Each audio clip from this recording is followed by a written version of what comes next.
கர்த்தருடைய வார்த்தைக்கு நேராக கடந்து சொல்வோம். ரோமர் எழுதின நிருபம் 8ஆம் அதிகாரம்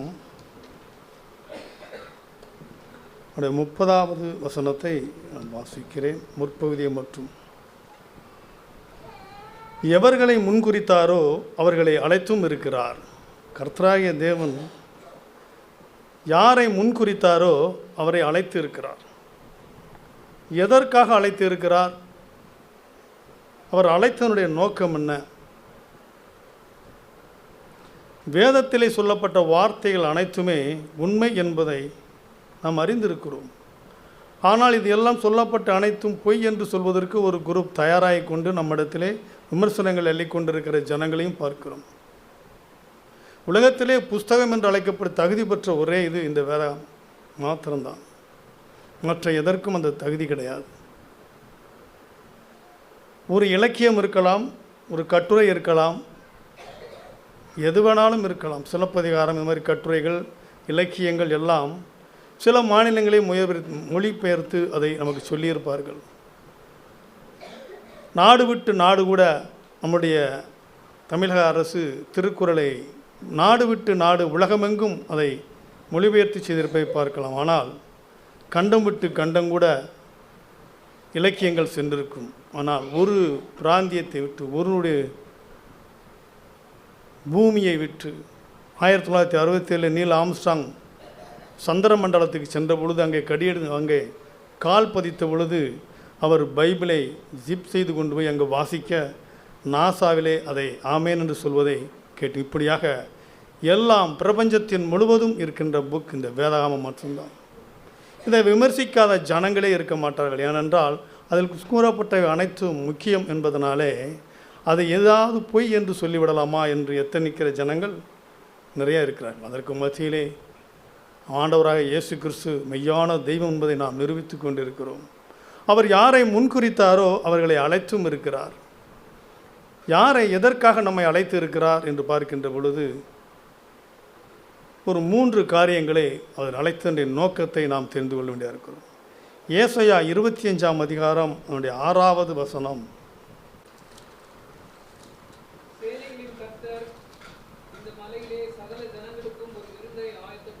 போதும். சேனைகளின் கர்த்தர் இந்த மலையிலே சகல ஜனங்களுக்கும் ஒரு விருந்தை ஆயத்தப்படுத்துவார். நம்மளை முதலிலே ஒரு விருந்துக்கு அழைத்திருக்கிறார். நம்முடைய தேவைகளை கொடுக்கிறார், நம்மளை ஆசீர்வதித்திருக்கிறார், நம்மளை திருப்திப்படுத்தி இருக்கிறார். அதான் முதலாவது நாம் அழைத்த அழைப்பினுடைய நோக்கம். நம்மை ஒரு விருந்துக்கு அழைத்து இருக்கிறார். 2வதாக பார்க்கின்ற பொழுது மார்க்கு 1:17 வாசிக்கிறோம். இயேசு அவர்களை நோக்கி, என் பின்னே வாருங்கள், உங்களை மனுஷரை பிடிக்கிறவர்கள் ஆக்குவேன் என்றார். நம்மளை திருப்திப்படுத்தின ஆண்டவர் நம்மளை ஒரு பணிக்காக, ஒரு வேலைக்காக அழைக்கிறார். எதற்காக அழைக்கிறார் என்றால், என் பின்னே வாருங்கள், உங்களை மனுஷரை பிடிக்கிறவர்களாக ஆக்குவேன், உலகமெங்கும் சென்று சுவிசேஷம் சொல்லுங்கள் என்று சொன்னாரே, மனுஷரை பிடிக்கிறவர்களாக நம்மளை மாற்றுவேன் என்று சொல்கிறார். அதற்காகத்தான் நாம் அழைக்கப்பட்டிருக்கிறோம். அதற்காகத்தான் தேவன் நம்மளை ஆசீர்வதித்திருக்கிறார், நம்மளை அழைத்தும் இருக்கிறார். ஆனால் அந்த பணியை மட்டும் விட்டுவிட்டு எல்லா பணிகளையும் நாம் செய்கின்றிருக்கிறோம். என் பிள்ளைக்கு வேலை கிடைக்க வேண்டும், அப்ராட் செல்ல வேண்டும் என்று சொல்கிறோம். தேவன் அழைத்தனுடைய நோக்கத்தை நாம் மறந்துவிட்டோம்.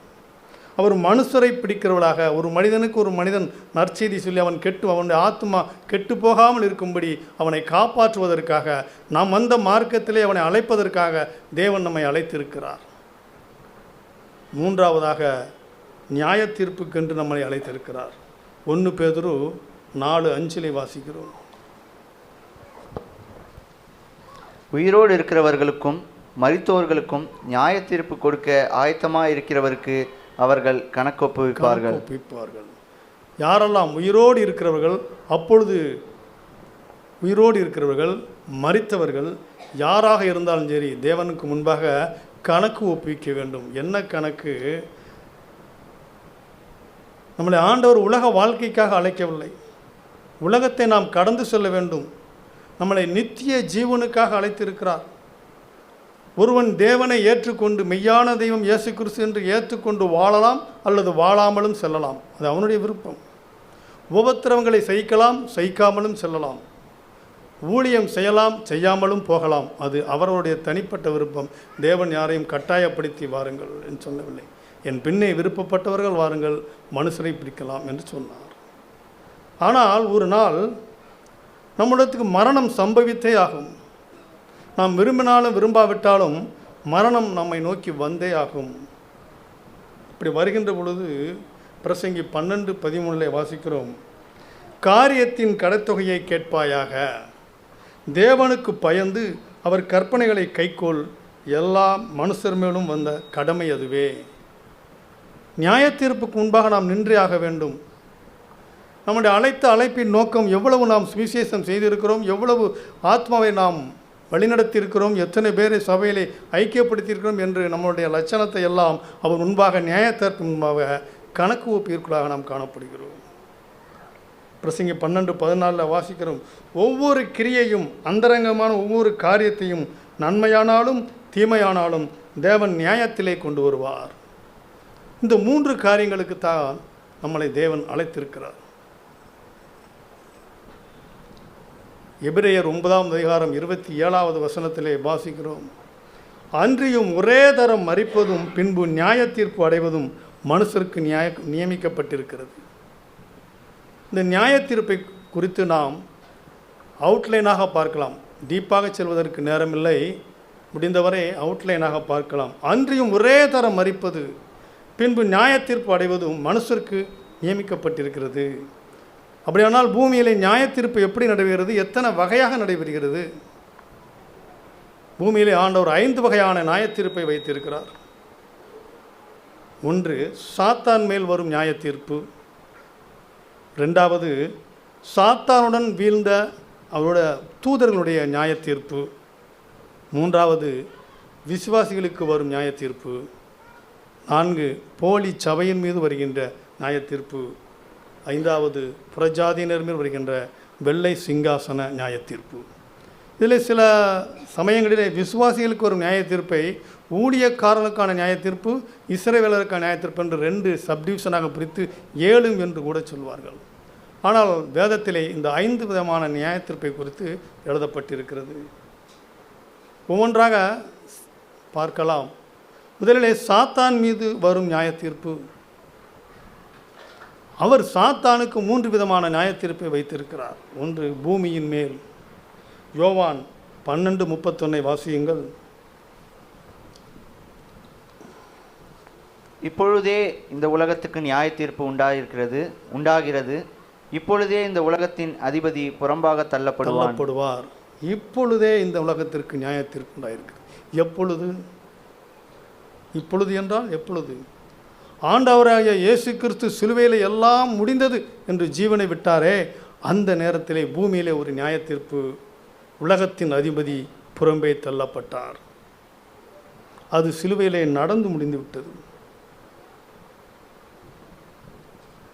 2வதாக ஒரு நியாய தீர்ப்பு சாத்தானுக்கு வைக்க வேண்டும். வெளிப்படுத்தல் விசேஷம் 20வது அதிகாரம் 2வது வசனம்.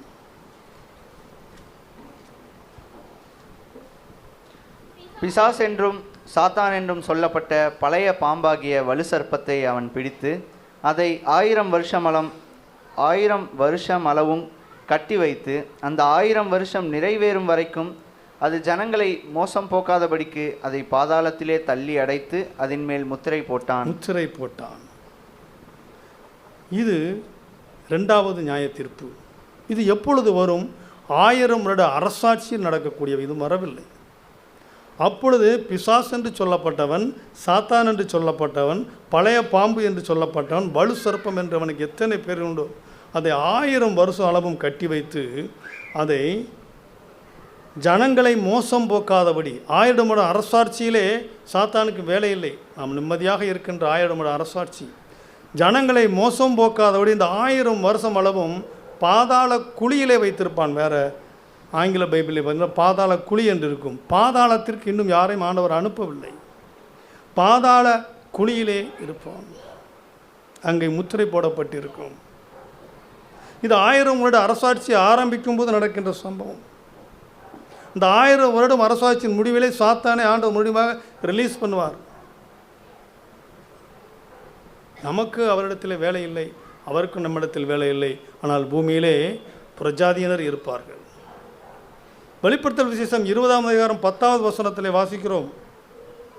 மேலும் அவர்களை மோசம் போக்கின பிசாசானவும் மிருகமும் கள்ள தீர்க்கதரிசியுமாயிருக்கிற இடமாகிய அக்கினியும் கந்தகமுமான கடலிலே தள்ளப்பட்டான்.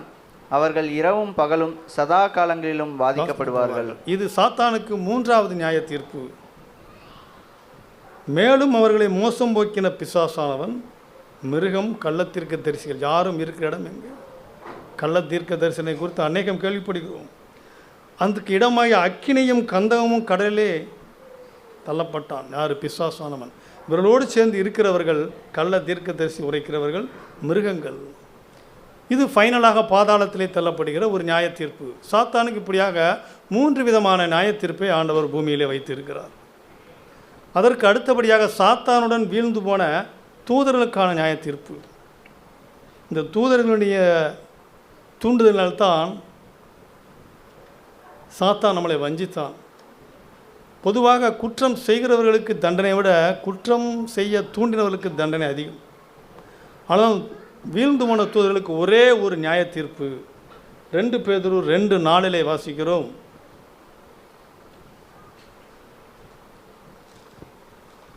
பாவம் செய்த தூதர்களை தேவன் தப்பவிடாமல் அந்தகார சங்கிலிகளினாலே கட்டி நரகத்திலே தள்ளி நியாய தீர்ப்புக்கு வைக்கப்பட்டவர்களாக ஒப்பு கொடுத்து பாவம் செய்த தூதர்களை தேவன் தப்ப விடுவதில்லை.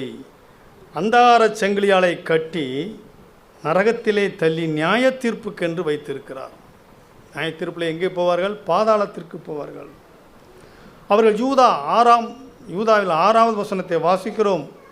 தங்களுடைய ஆதி மேன்மையை காத்து கொள்ளாத தங்களுக்குரிய வாசஸ்தலத்தை விட்டுவிட்ட தூதர்களையும் மகாநாளின் நியாய தீர்ப்புக்கென்று நித்திய சங்கிலியால் கட்டி அந்தகாரத்தில் வைத்திருக்கிறார். இருள், டார்க்னஸ். நித்திய சங்கிலி, விடுதலை என்பதே கிடையாது அவங்களுக்கு.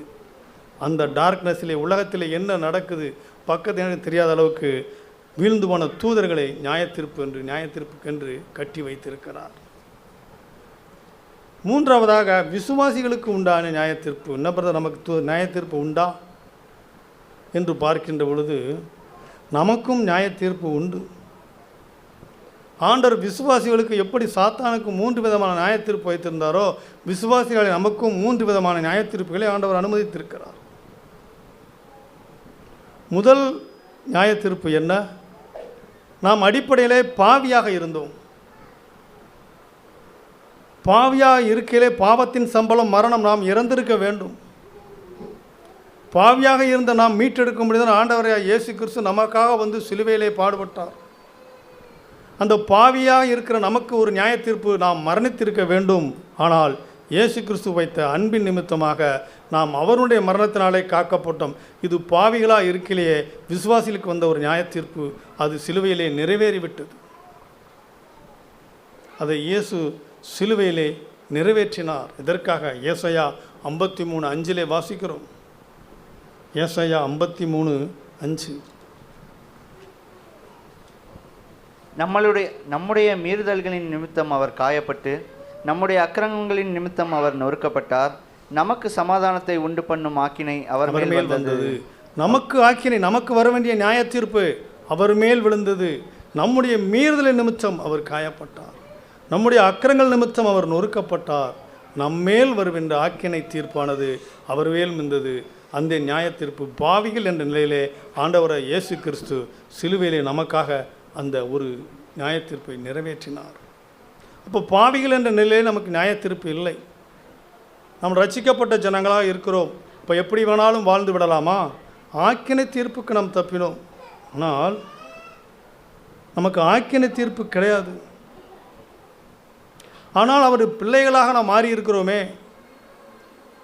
அவர் பாவிகளாக இருந்து நம்மளை ரட்சித்ததுனாலே தேவனுடைய நேரடி பிள்ளைகளாக மாறி இருக்கிறோம். ஆண்டவராக இயேசு கிறிஸ்துவை சகோதரனாக ஏற்றுக்கொண்டிருக்கிறோமே. நாம் என்ன செய்திருக்கிறோம்? இந்த காலையிலே திருவிருந்திலே பங்கெடுத்தோம். 1 கொரிந்தியர் 11:31 வாசியுங்கள்.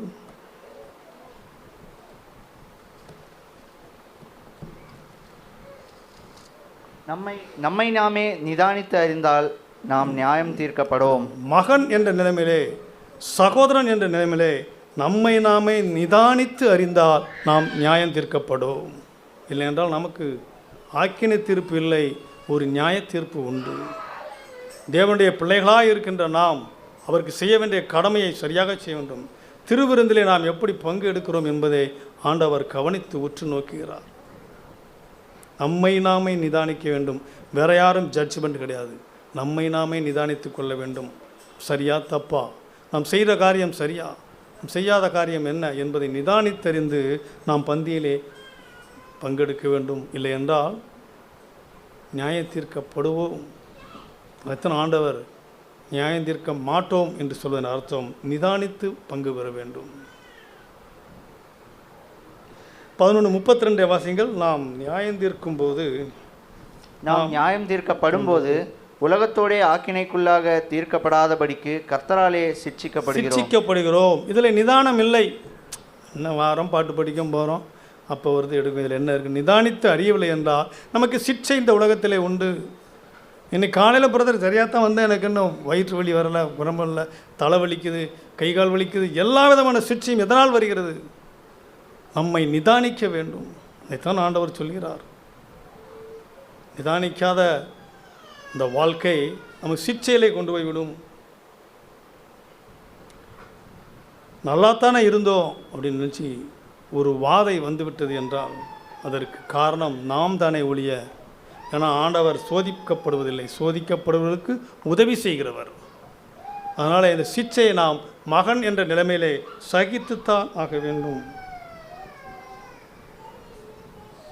11:29 வாசியுங்கள். எண்ணத்திலானில் அபாத்திரமாய் போஜனம் பண்ணுகிறவன் கர்த்தருடைய சரீரம் இன்னதென்று நிதானித்து அறியாததினால் தனக்கு ஆக்கினை தீர்ப்பு வரும்படி போஜனம் பண்ணுகிறான். ஆண்டவர் தேவனுக்கு மகனாக மாறிவிட்டோம். மகனுக்கு தேவன் தந்தைக்கு ஆற்ற வேண்டிய கடமை இந்த ஒரே காரியம்தான். நாம் திருவிருந்திலே நிதானித்து அறிய வேண்டும். ஆக்கினைக்கு நம்ம கூடாது. அதுக்கு அடுத்தபடியாக அவனுடைய ஊழியக்காரனாக, செர்வன்ட் ஆஃப் காடாக நாம் என்ன செய்கிறோம்? முதலிலே பாவியான நிலைமையிலே நியாயம் தீர்க்கப்பட்ட ஆண்டவராக இயேசு கிறிஸ்து. ரெண்டாவது மகனாக நாம் செய்ய வேண்டிய காரியம். மூன்றாவது செர்வன்ட் ஆஃப் காடு, ஊழியனாக நாம் செய்ய வேண்டிய காரியம் என்ன? இது எப்போ நடக்கும்? மத்தேயு 24:44.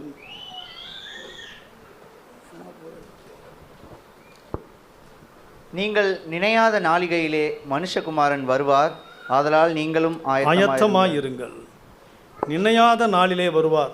அவர் திருடனை போல் வருவார் என்று சொல்கிறது. அப்படி அல்ல. அவர் நமக்கு இரகசிய வருகை என்று கிடையாது. அவர் வருவார். அதை நோக்கித்தான் நாம் பயணித்து கொண்டிருக்கிறோம். உலகத்தில் நடக்கின்ற நல்ல அடையாளங்களும் அவர் வருகை சமீபமாக இருக்குது என்பதை காட்டி கொண்டிருக்கிறது. நாம் ஆயத்தமாக இருக்க வேண்டும். அதைத்தான் நாம் அறிவித்து கொண்டே இருக்கிறோம். அவர் நாம் நினைக்காத பொழுது திடீரென்று வருவார். அதற்கு நாம் ஆயத்தமாக இருக்க வேண்டும். மத்திய வானத்திலே நாம் எடுத்துக்கொள்ளப்படுவோம். அவர் எப்படி வருவார், எந்த ஜனத்தில் எப்படி இருப்பார் என்பதை மத்தேயு 24:27 வாசியுங்கள்.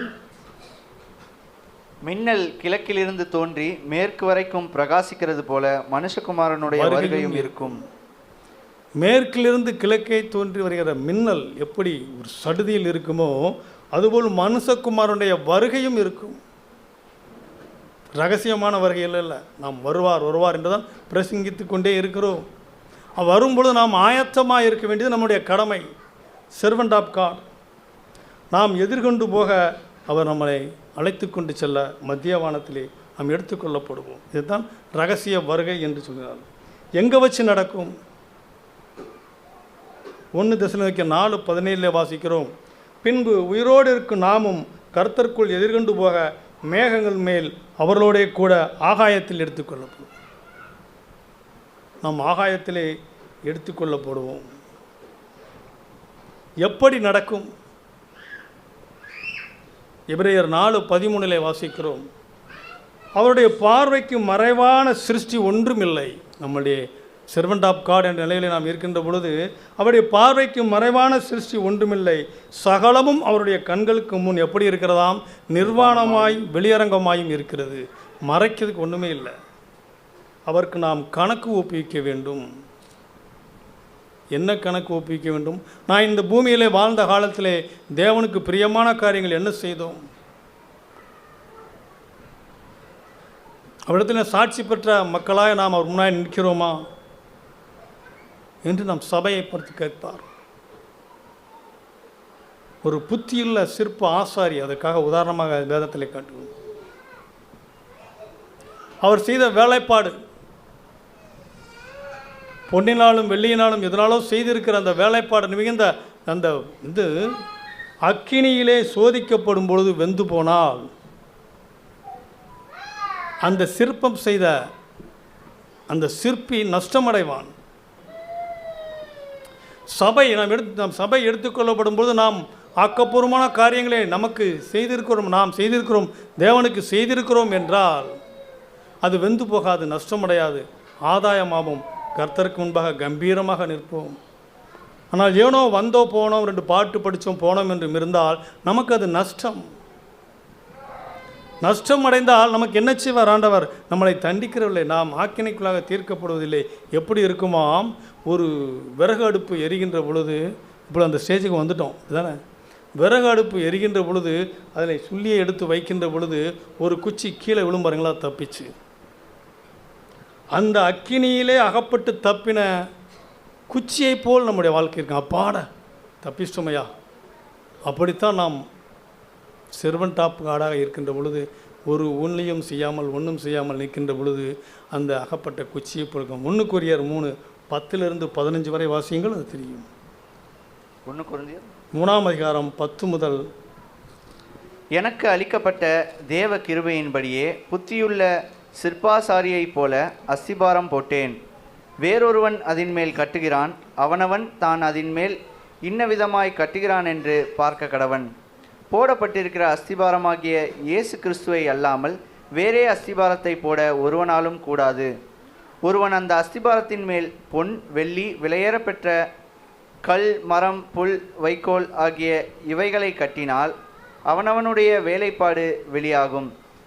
நாளானது அதை விளங்க பண்ணும், ஏனெனில் அது அக்கினியினாலே வெளிப்படுத்தப்படும். அவனவனுடைய வேலைப்பாடு எத்தன்மையுள்ளதென்று அக்கினியானது பரிசோதிக்கும். அதன் மேல் ஒருவன் கட்டினது நிலைத்தால் அவன் கூலியை பெறுவான். ஒருவன் கட்டினது வெந்து போனால் அவன் நஷ்டமடைவான், அவனோ ரட்சிக்கப்படுவான். அவனுக்கு ஒன்றுமில்லை. ஊழியம் செய்கிற நாம் ரட்சிக்கப்படுவோம். ஆனால் நமக்கு வெகுமதி என்ன? அந்த தப்பின குச்சி போல தான் இருக்கும். அது ரிவார்டு செரிமோனி. அந்த இடம் செர்வன்ட் ஆஃப் காடாக இருக்கின்ற இப்போ பரிசு வாங்கணுமே மகளிரத்தில், அந்த முறை ஆண்டவர் முன்னாடி நின்று நாம் பரிசு வாங்க கடமைப்பட்டிருக்கிறோம். பாடமை விட்டால் போதும் என்று தப்பிக்கிற ஜனங்களாக நாம் அவர் முன்னாடி நிற்கக்கூடாது. ஊழியத்திலே சோதனையும் உண்டு, வெகுமதியும் உண்டு. சபை எடுத்துக்கொள்ளப்பட்ட பின்பு உடனே அந்தி கிறிஸ்து வெளிப்பட்டு விடுவான்.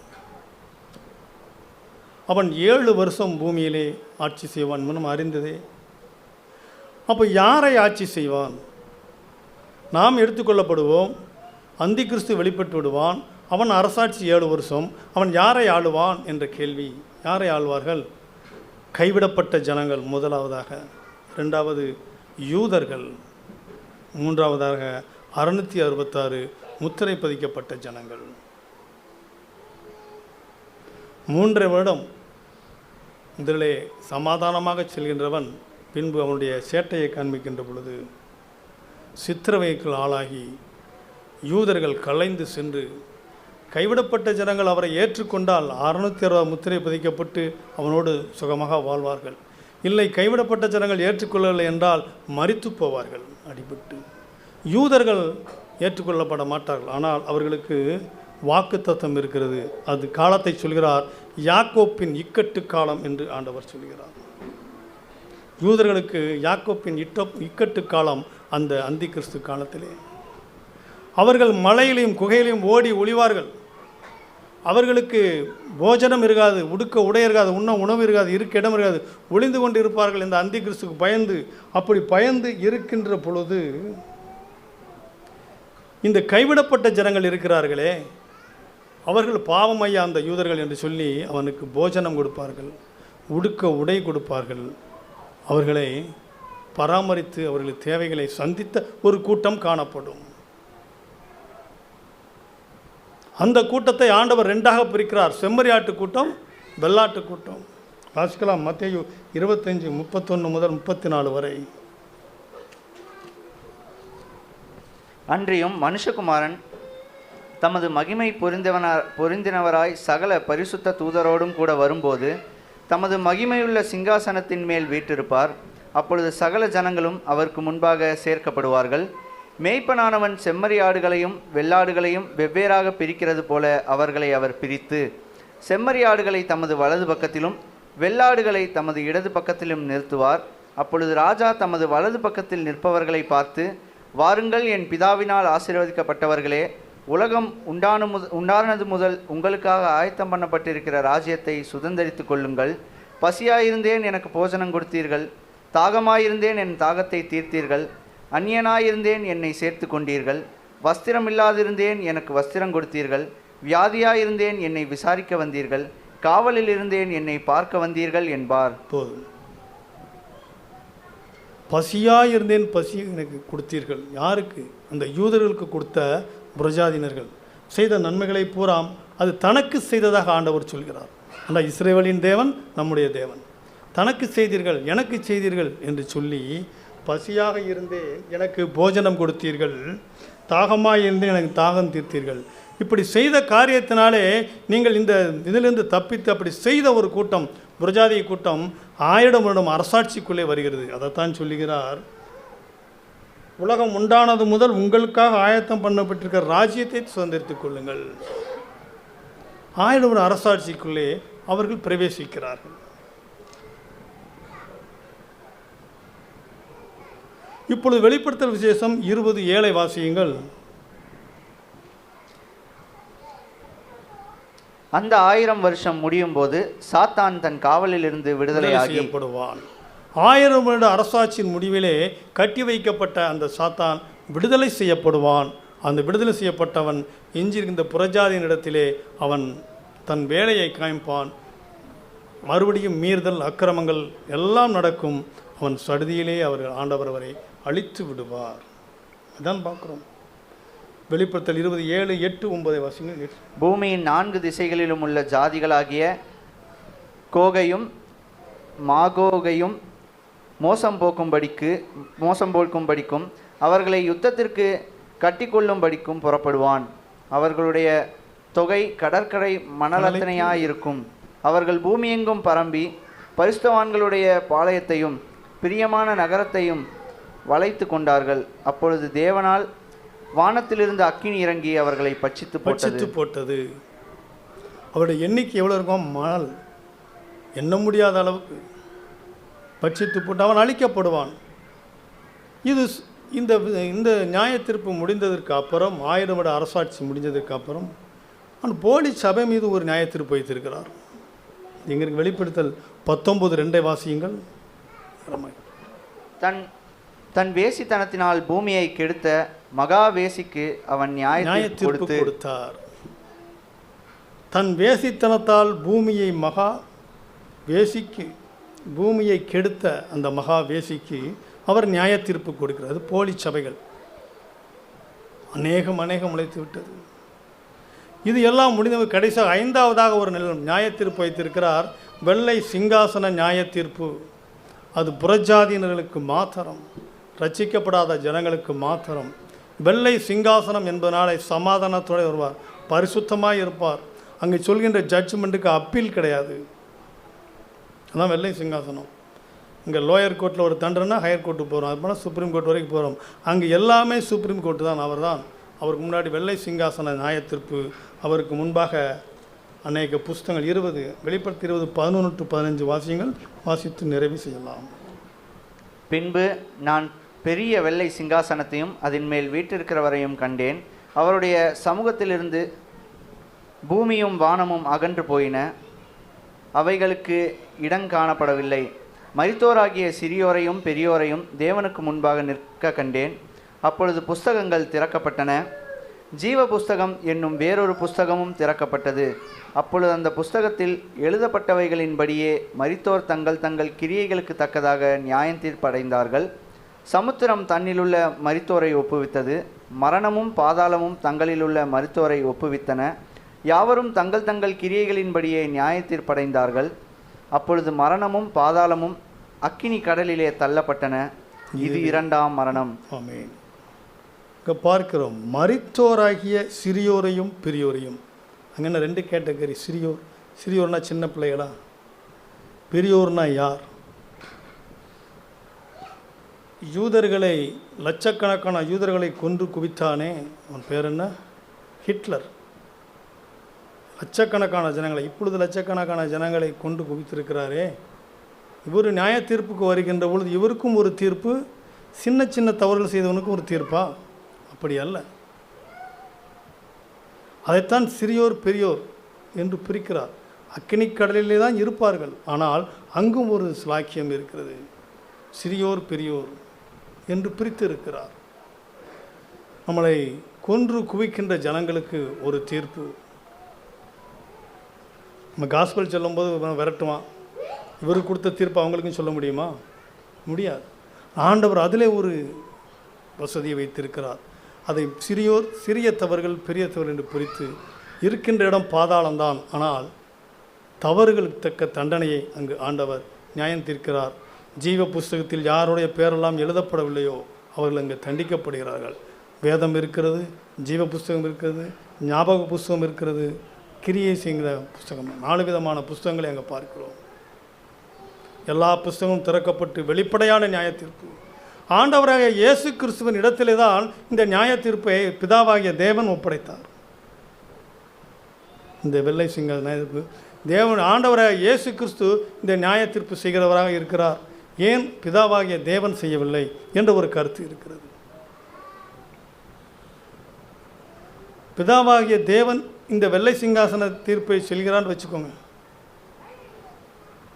ஒரு புறஜாதிக்கார் ரசிக்கப்படாத ஜனத்தை பார்த்து கேள்வி கேட்கிறான், நீ என்னையா இப்படி பாவம் செய்தாய், இதெல்லாம் செய்யா என்று கேட்கின்ற பொழுது புறஜாதிக்கார மக்கள், நாம் திருப்பி அவரை கேள்வி கேட்போம், நீ பூமிக்கு வந்து வாழ்ந்தா தானேயா தெரியும், அங்கே எல்லாத்தையும் சகலத்தையும் படைச்சிருக்க, ஏகலமும் நல்லா இருக்குது, கண்ணுக்கு இச்சையை படைச்சிருக்க, தேகத்து எல்லா இச்சையும் படைச்சிட்டு இப்படி வாழுன்னு சொல்கிறையே, நீ வந்து வாழ்ந்தால்தான் தெரியும் என்று ஒரு கேள்வியை பிதாவனை தேவனிடத்தில் கேட்டு விடுவான் என்ற காரணத்தினாலே இங்கு வந்து வாழ்ந்து 33 வருஷம் நம்மளோடு வாழ்ந்து நமக்காக சிலுவையில் மரித்த இயேசு கிறிஸ்துவினிடத்தில் தான் அந்த நியாய தீர்ப்பை வைத்தனுடைய காரணம் அதுதான்.